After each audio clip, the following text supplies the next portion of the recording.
Welcome to New Games, New Worlds, hosted by the lovely Playmint and 1KX, the Autonomous Anonymous Summit, Bangkok, I suppose.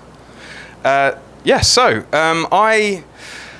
didn't read the brief properly until I'd started my presentation, and it said that we were supposed to be looking to the future. However, I started the presentation looking into the past, so that's what you're getting. If we were to try and judge our movement by the thickness of our books, I would say we're still quite early. But in looking into the past, I think you can work out the answer to the question that was also posed in our brief, which is, where do you think this is going? So if you've seen me speak in the past, you may have seen this. I like to map where we're at to other periods of time. This one is kind of the mid-90s through to the late noughties, a period in which sort of theory turned into technology and frameworks that could enable independent games, and then eventually distribution platforms popped up, and we had an amazing run of the golden era of indie games. Today I'm going to do that for you with a 50-year period through the Impressionists and into modernism. And the reason for looking at that is it was possibly the most disruptive period in Western art. And also, it's worth thinking for a moment about where we sit in the world at large, and the fact that we maybe don't want to quite get to surrealism yet, because a lot of that was posed by technology, anxiety, instability, and craziness that the world kind of had going on, and how people failed to cope with it. So let's kick that one into the long grass for a little bit and assume that we're in this sort of impressionist, post-impressionist phase.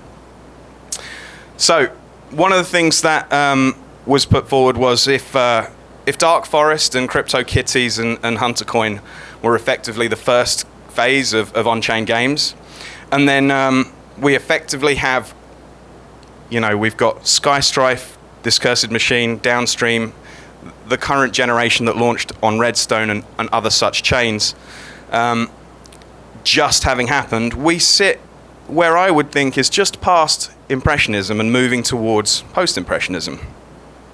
So the question becomes, what does that mean is next for us? So why am I asking these questions, and who am I, and things along those lines? My name is Rich, or Autonomy. I'm founder of Archetypal Tech.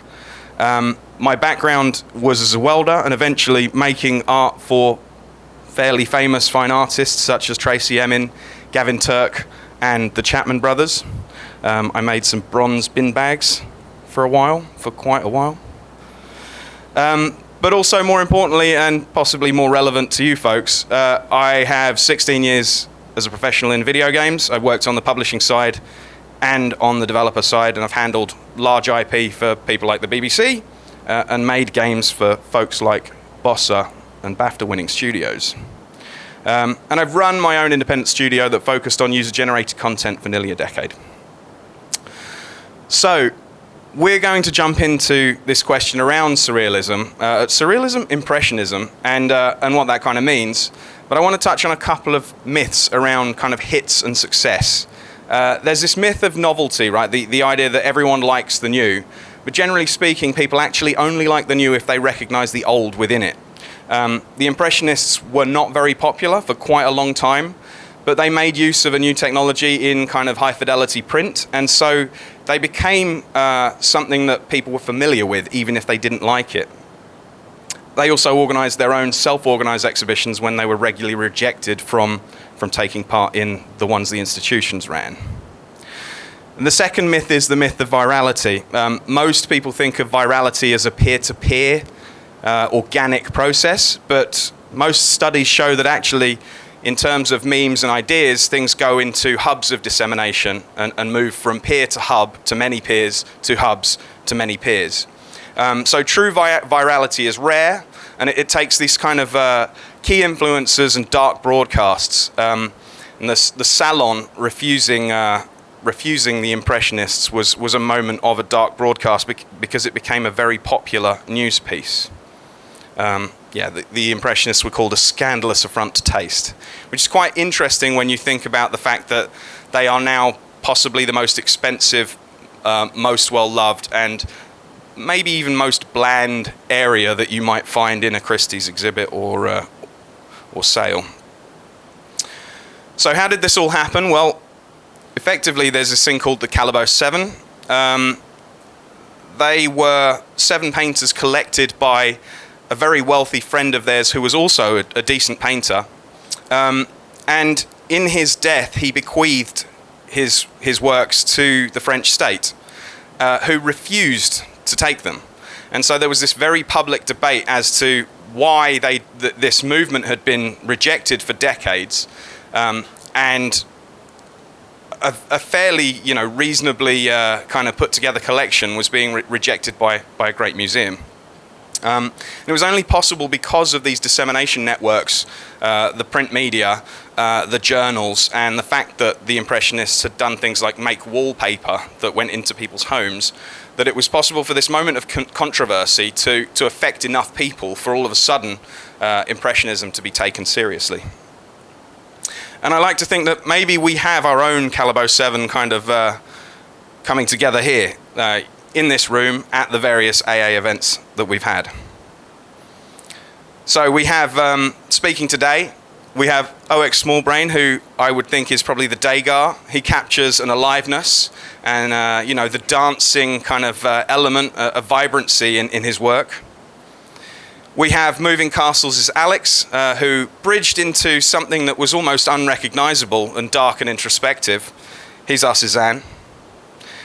You'll hear from Playmints David Amor, who is Turner. I would say he's not really he's a pre-impressionist. He's from the old guard of the British art scene. Used vivid colour and laid foundational techniques. We have Fleet Commander, who is not really an impressionist, mainly because he's from another continent, but he was very advanced and maybe a proto-post-impressionist. We have Sylve. Now, this guy, not a painter really, actually a mad chemist. The inventor of French ultramarine, and he basically revolutionized the affordability of the tools that people could use to create their art. We have Billy, grounded in natural problems and the universe. That's our Cicely. We have Biomes Drumhill, who is effectively Pizarro, like one of the most famous impressionists, actually started out as a student of the others. And we have Proof of Play's Amit. He's Manet, blending classical cutting-edge techniques around social gaming and analytics with the new decentralized form. We have Topology's Guilty Gyoza. His work is about pleasurable occasions, and he actually shocked his teacher by saying, if it were not a pleasure for me to paint, I should not do it. Renoir, this guy, most importantly, actually debated vociferously for the French state to take the Calibo collection and helped embed what became Impressionism. Guilty likes to make a good argument. Featuring our very own Peter Pan, again not a painter, but Paul Durand-Ruel was known as the one-man clearinghouse for Impressionism. He was essentially the person who created markets and liquidity. He had faith early on. He was the only person buying these paintings, actually. But the question is, where is our Calibo? As a space, we're looking for him still. Calibo was a decent dev in his own right, but more concerned with his friend's success. He bought his friend's bags as the buyer of last resort for decades, when it was down bad and in the bear. And he died and bequeathed his famous NFT collection to a major art games institution. Yes, and Guilty Gyoza argued vociferously afterwards for the institute to take that technology, creating the oeuvre that we know as the Impressionists. So when people say there are no good Web3 games, what do they mean by that standard? The value that I see in Web3 or blockchain or crypto actually lies in the doors it's opening. Post-Impressionism, as you can see just in this little timeline, led to things that opened up modernity and a huge flurry of exploration of philosophy, theory, art, literature that just wouldn't have been possible had the Impressionists not broken the seal. So today I look forward to you having your eyes opened as to what might be next. Obviously, we had Duchamp's toilet on a stand. No one thought that was art at the time. So I'm hoping that people will persuade you that we are making art and we're opening doors. If you're interested in more of my wild ramblings, you can go here. And without further ado, we've either got the Devcon of decentralized games or the Cezanne, there we go, of crypto. Stay gar.